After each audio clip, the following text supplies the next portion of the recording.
Olá, sejam muito bem-vindos a mais um podcast. Hoje estamos aqui, Mova Seu DNA, podcast Valnice Milhomens, para ajudar você a crescer espiritualmente, emocionalmente, mentalmente e também no seu físico. Hoje, o tema de hoje é um tema incrível, um tema que eu sou muito curiosa e eu tenho certeza que vocês vão gostar muito. Suas palavras tornam-se a sua realidade. Eu acho que não existe ninguém melhor do que a Valnice para falar sobre esse assunto. Então, se você não é inscrito no canal, inscreva-se já para você receber as notificações dos próximos vídeos e estar sempre atento. E se tiver alguma dúvida, alguma sugestão, também deixe aqui nos comentários. Então, vamos começar com esse tema, é demais. Então, Valnice, suas palavras tornam-se sua realidade. Você acha isso importante? Você acha que isso realmente é verdade? Que isso realmente acontece? O que a gente fala acontece? Claro, tu tens o que tu dizes, tu tens o que tu dizes. É importante entender que tudo o que ocorre na realidade física nasceu na realidade espiritual. As coisas que existem vieram a existir do que não existia aqui no planeta. Então, o mundo espiritual controla o mundo físico. Vamos para a origem de todas as coisas, o Gênesis, os princípios, os começos. Como é que Deus criou o mundo? Pela palavra. Haja luz. E houve luz. Palavras são sementes. E a palavra produz exatamente o que ela diz. Quando Deus olha para o caos, a terra era um caos. Deus não se posta. Caos, caos, caos. E aqui eu já vou deixar uma liçãozinha. Não, Deus não fala o problema. Caos, caos, caos. A terra é um caos. As trevas governam. Não. Ele fala, ele projeta pela palavra a transformação do caos. Haja luz. O que ocorre? A luz nasce. Por quê? A palavra luz é a semente da luz. Jesus conta uma parábola interessante que o semeador saiu a semear. E ele diz, a palavra é a semente. A palavra é a semente. Então, temos que visualizar como as palavras da nossa boca funcionam no mundo espiritual. Elas têm vida. Cada palavra que eu falo está carregada de um poder de vida ou de morte.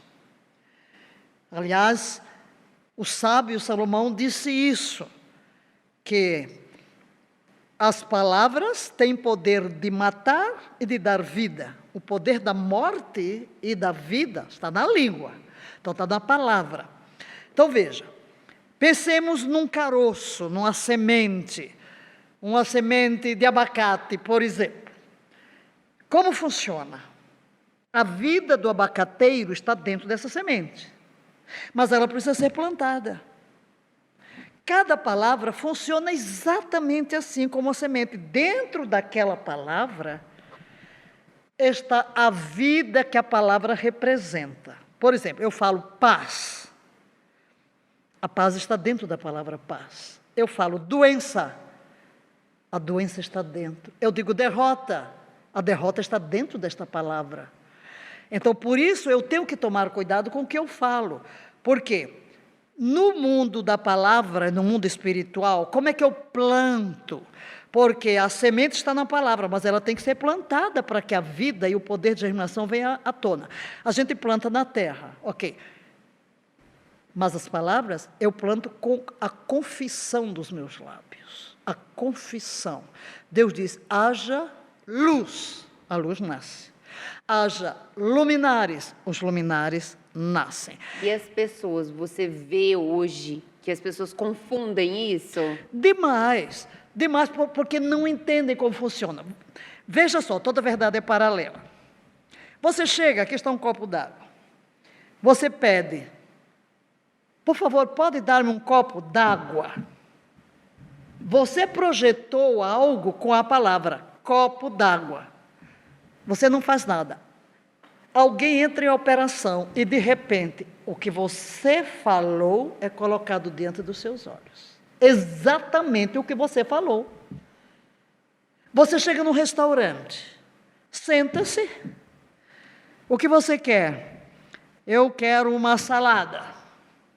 Você fica quieta, não está vendo o que ocorre por trás. Mas, de repente, o prato que materializa a palavra está dentro de você. No mundo espiritual, porque tudo é gerado no mundo espiritual, é a mesma coisa.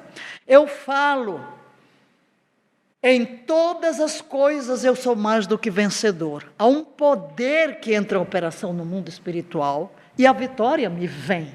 Então eu tenho que tomar cuidado com o que eu falo. Verdadeiramente as minhas palavras marcam o meu destino, o destino da minha família, o destino da minha nação. Eu tenho o que eu digo. Eu tenho o que eu digo. Jesus até diz, falando sobre fé, que se tiverdes fé, e disseres a este monte, transporta, e não duvidar no coração, mas crer que se fará o que diz, tudo o que disser será feito. 3 vezes aí o verbo dizer, o que eu digo, isso me será feito. Então, eu quero mudar o meu destino, tenho que mudar as minhas palavras. Eu quero vitória, vou falar vitória. Agora, eu falo doença, o que é que eu vou ter? Aí você diz, bem que eu dizia. Não, você plantou. Isso é muito incrível, porque a próxima pergunta é, onde você vê que as pessoas mais erram nisso? Exatamente, não escolher as palavras e não entender que o que eu falei hoje, palavras são vivas, elas não morrem. Nós estamos aqui, por exemplo, estamos falando aqui, aí você está ouvindo lá. Por que você está ouvindo lá? Porque alguém conseguiu captar. Porque as palavras não morrem, elas trafegam. E outra, você pode ter dito uma coisa há 50 anos, essa palavra que você falou há 50 anos continua tão viva no passado como agora. Então, hoje eu estou colhendo o resultado das palavras que eu plantei no meu passado. Por isso é que eu digo, quer mudar o futuro? Tem que mudar. O quê? Entender primeiro como é que as coisas funcionam e mudar as palavras. Eu sei que às vezes a gente não entende, nós vamos falando à toa, o que sai da boca vai saindo, você não entende que palavra é semente. Jesus disse, as palavras que eu vos falo são espírito e vida. Eu tive uma experiência, quando eu não entendia esses princípios que eu estou ensinando agora. Tinha uma missionária que era parenta nossa e falou com a minha mãe que queria pagar meus estudos no Colégio Batista. E, ok, mas tudo bem, maravilhosa, uma pessoa que... Mas ela morreu no dia que completou 33 anos. Eu estava com 16 anos. E quando ela morreu, eu estava chorando, eu disse, Deus, por quê? Tem tanta necessidade de missionário, e eu vi, pela primeira vez, eu ouvi a voz de Deus. Um obreiro tombou no meio da batalha, quem o substituirá? Eu disse, é eu. Aí o que eu disse? Bem, eu vou substituir a tia Caíta, vou morrer aos 33 anos. Eu disse, vou morrer aos 33 anos. Eu ia perguntar isso agora, se algum evento na sua história, você já fez isso, Agora veja, eu com 17 anos fui para o seminário. Com 23, fui a pioneira dos batistas brasileiros em África. Estou em África. Chegou o comunismo. Estou em África. No ano em que eu ia completar 33 anos, embora eu não tivesse, na hora, lembrado que eu disse muitas vezes, vou morrer aos 33, eu me via dentro de mim, no sentido de urgência. E qualquer coisa que eu fazer, me perguntava, vale a pena? Vale a pena? Aí quando, de repente, todos os sintomas que ceifaram a vida daquela missionária, tia Caíta, vieram sobre mim. Eu vi que eu ia morrer. O que é que eu fiz? Tenho 33 anos.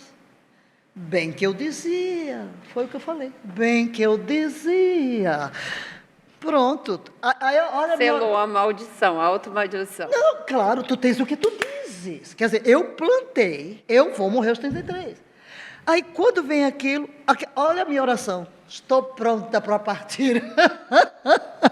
Só que os missionários tinham saído de Moçambique, os meus alunos, tudo novinhos, bichinhos africanos.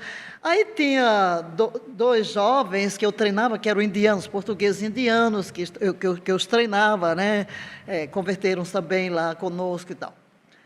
Aí ela foi, estava lá cuidando de mim. Aí eu só disse, se eu viver até a tarde, por favor, providencie aí uma procuração. Aí estava morrendo mesmo, me levaram para o hospital. E estava numa crise terrível, o comunismo tinha chegado e os hospitais tudo infeccionados. E eu não conseguia respirar. Mas me levaram para o hospital, me jogaram lá num corredor e trouxeram o balão de oxigênio. E aí um desses rapazes foi tentando, através do Ministério Portas Abertas, na África do Sul, de conseguir um visto para mim, porque havia todo um problema político, Moçambique comunista, e não podia ir, mas conseguiram um visto para eu ir para os Estados, para a África do Sul. E eu saí do hospital, numa cadeira de roda, e foi uma enfermeira comigo para Maputo, que era a capital de Maputo, teria aqui. E esses meninos olharam para mim e começaram a orar. E também me ligaram para o Brasil, eu era missionária da Junta de Missões Mundiais, pedindo oração. Falaram, nisso está mal, muito mal. E depois o que acontecia comigo? Olha como são as palavras. Eu acho que a doença não dava para matar, mas eu não podia dormir, porque se eu dormisse, eu parava de respirar. Parece que o meu cérebro dava ordem. Não. Então ficava lá a Luciana me empurrando e dizendo, reaja, precisamos de você, seu ministério não terminou. Aí eu fiquei com tanta pena. Aí fiz outra oração. Senhor, eu gostaria de ter uma nova chance de servir, porque não vale a pena morrer agora e ficar aguardando a ressurreição. Minha teologia da época, hoje não é igual não, tá? Mas de qualquer maneira foi a oração que eu fiz. E quando eu entrei no avião, chegaram com o balão de oxigênio, a aeromoça disse, veja o que consegue, sem, porque temos pouco. Mas no momento em que eu virei a cabeça assim, eu comecei a respirar normalmente. Eu tive um enfisema pulmonar. Aí eu disse para ela, estou respirando bem, não fala. Tem que poupar o oxigênio. Aí chego no aeroporto, está lá já a ambulância, e me levo, examino. Aí tem o outro, meu aluno, ficava com a lanterna em cima de mim, né, toda noite, para ver se eu ainda estava viva. Fui para a África do Sul. Claro. Quando voltei, aí toda uma mudança, meu Deus, na minha vida. Primeiro veio aquele impulso de estudar inglês. Aí eu comprei os livros, porque nesse tempo já estava comunismo, não tinha escola privada nenhuma em Moçambique. Aí eu comprei os livros de curso de 4 anos, do aluno e do professor, e cassetes, para eu estudar sozinha. E eu dizia, Deus, vai me mandar para algum país de língua inglesa? Aí eu volto e chego. Eu faço 34 anos. Aí, 34 anos, eu lavrei uma ata, porque eu olhei para a minha vida no passado, desde aquele momento em que eu fui chamada com a morte dela, 33, e vi que Deus realmente ouviu minha oração, uma nova oportunidade de te servir. E eu fiz um círculo à minha volta, eu disse, Deus, revoluciona a minha vida e o meu ministério. Eu enceto o caminho de volta, quero aquela fé da adolescente que te conheceu. Eu vi que eu tinha me tornado muito cabeça. Eu ensinava todas as cadeiras do curso teológico, estou muito aqui intelectualizada. E eu disse, aposento a minha biblioteca. Foi. Volto, eu não sabia o que é que Deus ia fazer na minha vida, né? Primeiro amor, né? Não, eu não sabia, sim, porque aí veio uma revolução que culminou em tudo. Ele mandou renunciar tudo, volta para o Brasil com esse ministério, televisão, tudo o que aconteceu. Então, palavras. E foi assim que Deus foi me ensinando. Aí mostrou, olha o que você falou, por isso você teve.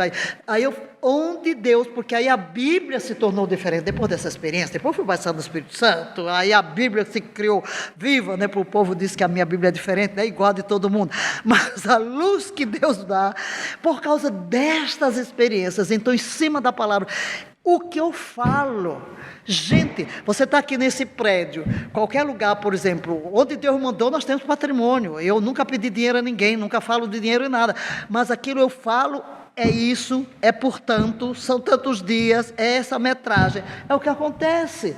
Por quê? Porque você aprendi que a palavra está criando, a palavra já, por isso eu não falo palavras negativas, eu não uso um adjetivo negativo para pessoa nenhuma, porque eu sei que as palavras formam.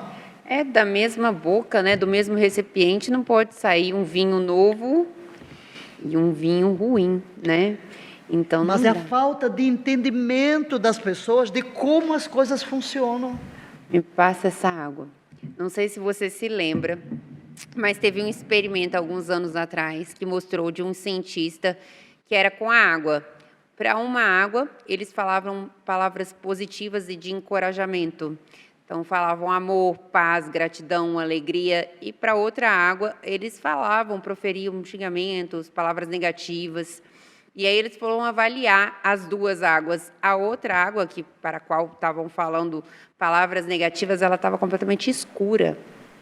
Então, se isso acontece com as moléculas da água, nós somos 70% de água, imagina o que acontece no nosso interior. Palavras curam, palavras destroem. Então, por isso a Bíblia diz, tu serás julgado pelas tuas palavras. Pelas palavras serás julgado, condenado ou recompensado. Você olha, uma pessoa às vezes não tem, você parece que não tem chance na vida, mas ela crê e começa a confessar, eu vou conseguir, eu vou fazer. E ela vai ter o que ela diz. É tão simples, você vai comer uma comida e diz assim, eu acho que isso aqui vai me fazer mal. E faz. Outra, pais que forjam uma identidade negativa no filho. Isso é muito importante, porque eu vejo muito, né, isso. Às vezes a criança é de um jeito, e às vezes só porque ela é criança, porque está naquele período. Mas você é burro. Pronto, e ela vai... Você é desajeitado, e aquilo cria verdadeiros traumas e problemas na identidade da pessoa e da criança, né? E não consegue, ela fica marcada. Então, o que eu poderia dizer a você que está aqui buscando, aqui na clínica, aqui através da minha maravilhosa médica dermato, doutora Joana, linda, maravilhosa, é que você marca o seu destino. Você vem buscar uma beleza física. Chega lá na clínica estética pensando, vou mudar o meu rosto, quem sabe. Mas essa mudança estética não afeta a sua identidade, não muda o seu destino. Então você precisa começar a proferir palavras de acordo com a identidade e saber tudo que eu falo é o que vai acontecer. Aí é onde eu insisto com as pessoas, não verbalize o que não quer ver, manifesto. Vou repetir, não verbalize o que não quer ver, manifesto. Não verbalize o que não quer ver, manifesto. Não diga, não vou conseguir. Não consigo, tu tens o que tu diz, então não vais conseguir. Eu consigo. Ok, eu vou me submeter a um tratamento estético, mas eu também vou cuidar do meu corpo. Até porque quando você chega à doutora Joana, ela vai falar de tudo, né? Foi uma coisa que eu fiquei admirado. Eu disse, uau, quando pediu logo os exames de sangue, eu estou na dermatologista, eu até digo a ela que ela é a médica generalista. E ela tem sido linda, maravilhosa, que cuida de mim em todas as áreas, e aconselha nisso, aquilo. Maravilha, né? Porque ela se preocupa. Você está fazendo exercício, você está bebendo água, então essa preocupação, inclusive esta missão de estar aqui, querendo ajudar as pessoas, ajudar você. Então, as palavras que você fala, elas vão determinar o seu futuro. Lembre-se, fale palavras negativas. Eu não vou conseguir. Vai conseguir. Vai conseguir. Vai conseguir. Vou vencer. Isso é a primeira coisa para as pessoas, né? A primeira coisa que a gente queria deixar uma mensagem, a primeira coisa que a pessoa pode fazer prática para realmente mudar o destino dela. Exatamente. Exatamente. É parar e pensar um pouco, um segundo antes de falar, né? Parar Exatamente. E pensar. Conta. Tem uma estudiosa muito famosa nos Estados Unidos que ela fala que é a regra dos 5 segundos. Tanto para você pensar antes de falar e proferir palavras positivas a seu respeito, quanto também para você fazer o que tem que ser feito. Então, por exemplo, quando toca o despertador no horário para eu fazer o exercício físico, eu tenho a tentação de desligar, você vai contar até 5. 1, 2, 3, 4, 5, pulei. E não responder, porque às vezes nós reagimos. Nós reagimos. Lá vai outro provérbio meu. As nossas atitudes não devem ser reações emocionais provocadas por atitudes de terceiros, mas movidas por princípios. Então, senão eu vou ser um joguete emocional na mão das pessoas. Eu vivo de reação. Alguém disse me xinga, aí eu xingo de volta. Isso é muito importante, porque você fala muito isso, né? Que o pecado do outro não me leve a pecar, no sentido, mas é nesse sentido mesmo, que eu não seja um joguete emocional, não deixe minhas emoções. Tudo é reação, quer dizer, tudo que eu faço, tudo que eu digo, é uma reação emocional porque alguém me provocou. Então eu estou sendo um joguete. Eu tenho que me manter, por exemplo, eu estou aqui, vou com o meu carro dirigindo. Está verde para mim, lá vem um doido no vermelho. Aí eu paro, dou um grito, dou um tiro. Eu não posso, eu tenho que parar, eu tenho que viver por princípio divino. O que é que eu vou... Aí você pergunta, o que é que você faz, Valnice? Eu digo, Senhor, eu não sei qual é a situação da pessoa nessa pressa, pode ser que tenha alguém morrendo, mas que Tu abençoes, proteja essa vida. Não vou permitir. É um treinamento, depois a coisa se torna tão natural. Coisas negativas, como eu digo, eu não uso nenhuma palavra negativa para ninguém. Aí chega um pai, olha que esse meu filho é rebelde. Meu filho, não chape, você está chapando a identidade de rebelde. E está reforçando isso, né? Não, está jogando uma identidade. Isso. E o que é que eu falo, Valnice? O oposto. Olha, Deus olha para o caos e não diz caos, Ele diz, haja luz. Está doente? Não fala doença, diga, seja curado. É isso que eu ia perguntar, como Deus agiria, como nós devemos agir nessas situações. O contrário, falar o contrário, exatamente. Vem uma situação de angústia, eu falo tranquilidade. Vem de incredulidade, eu falo fé. Vem um diagnóstico, você tem 2 meses para morrer, o número dos meus dias eu cumprirei. E eu posso falar isso sem sentir, mesmo inicialmente sem sentir? Não tem nada a ver com sentimento. Meu filho, olha aqui, se um bêbado pegar uma semente e plantar, ele nunca entende de agricultura, a semente nasce? Nasce. Claro, eu tenho um carro. Se você pega a chave do meu carro, ele funciona? Funciona. Se o outro pegar, funciona? Então o segredo está onde? No carro ou na chave? Então, as pessoas não precisam acreditar nisso para poder fazer. Não, meu filho, consciente ou inconsciente, jogou a semente, ela tem vida lá dentro, vai germinar. E eu não preciso sentir nada. Não somos movidos pelo que sentimos. Sentimento depende de temperamento, depende de como estamos fisicamente. Você não dormiu a noite inteira, teve uma diarreia, como é que você está de manhã? Se sente miserável. Não importa, meu filho, como você se sente, é o que sai da sua boca. Então, não importa o que você sente, o que você pensa, como você tem que profetizar Que isso a gente vai falar mais no próximo podcast para você, mas você tem que profetizar as coisas que você quer ver acontecer, mesmo que você inicialmente não acredite. Não é isso? Porque muitas pessoas elas têm essa dúvida. Eu não estou mentindo se eu falar. Não, você está plantando. Você tem que sentir alguma coisa para plantar uma árvore? Não tem. É a mesma coisa. Não tem nada a ver com sentimento. Sentimento é a voz da alma. A palavra funciona. São as leis. As leis. O ateu, por exemplo. O ateu nem crê em Deus. Ele diz, eu vou abrir uma empresa. Custe o que custar. Vêm os obstáculos, mas ele não se aparta da visão. Ele não consegue? Consegue. Por quê? Existe uma lei espiritual em cima das coisas. A fé agregado, claro, com a fé é outra história, porque eu pego as promessas de Deus. Mas, você vê, eu vou ser presidente da República.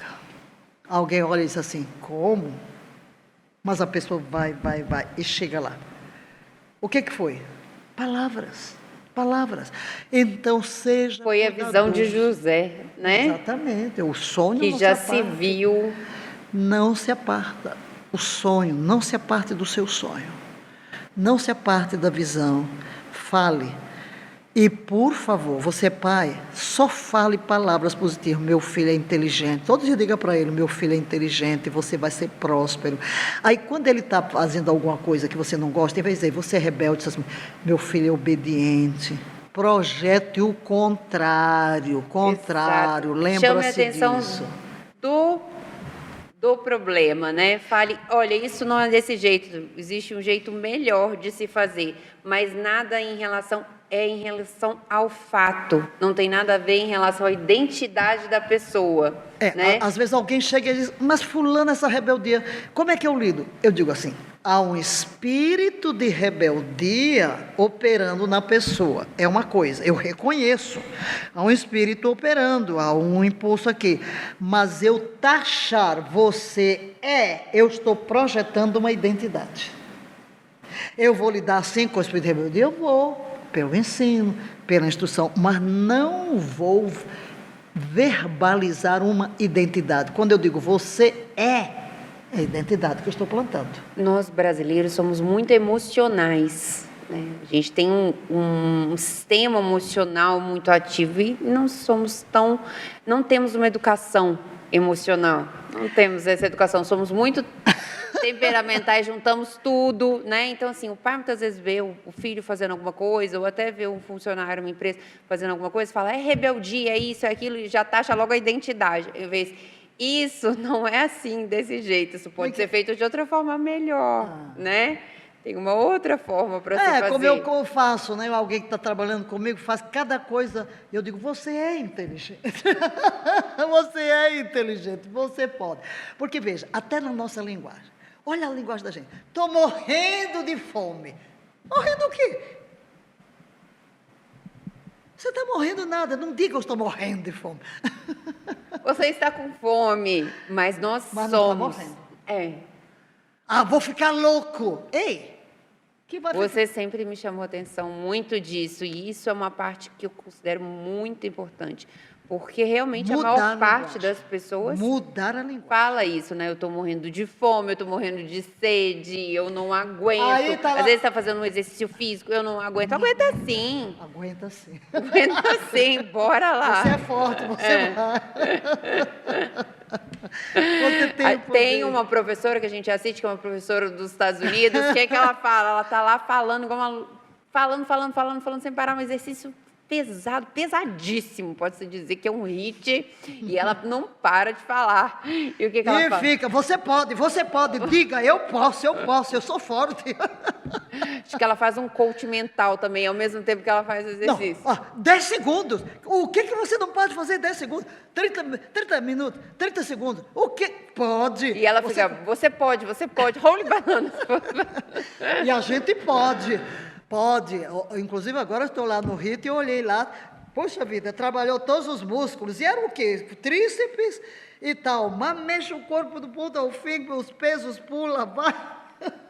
Mas ela fica dizendo, Pula. Você pode, você consegue. Pode. A gente consegue. A gente consegue, né?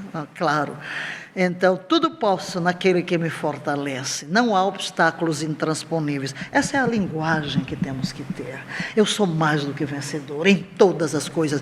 Mais do que vencedores por meio de Cristo. Se eu tenho Deus na minha vida, se eu tenho... Com certeza, eu estou destinado à bênção, à vitória, à prosperidade. Gente, temos que pensar que nós temos um Pai, Deus, que quer o nosso bem, que quer o nosso melhor. Mas a nossa ignorância, porque não fomos educados, nós estamos semeando nossa própria destruição, colhendo. Por exemplo, eu falei quando? Lá quando fui chamada, com 17 anos já disse, vou morrer aos 33. Quando chegou aos 33, o mundo espiritual, meu filho, não tem distância no mundo espiritual, não tem esse negócio de tempo. O passado é um eterno presente. Então, vamos mudar o futuro? Vamos mudar 2023 só plantando sementes maravilosas. Desperta-te, resplandece, porque é chegada a tua luz. É um dia de vitória, é um ano de vitória, é um ano de prosperidade, é um ano de crescimento, é um ano de transformação para melhor. Maravilha. E mesmo que a pessoa tenha feito, né? Ela pode falar agora, ouvindo isso, ela pode se dar conta de que vários momentos na vida dela, ela pode ter falado. Mas aí eu vou dizer, tuas últimas palavras cancelam as primeiras. Olha que maravilha. Então, esse recado para você. As suas palavras agora cancelam. Então você diga lá, eu neutralizo, cancelo tudo que é palavra negativa que eu proferi sobre a minha vida. Eu sou mais do que vencedor e graças a Deus que em Cristo eu sou herdeiro de todas as bênçãos espirituais. Amém, aleluia. Então, muito obrigada por mais esse podcast. Não se esqueça de ativar aqui as notificações, deixar os seus comentários, o que você ficou com dúvida, o que você gostaria de saber mais. E um grande beijo. Um grande beijo. E uma palavra, vencedor. Eu sou vencedor. Vencedora.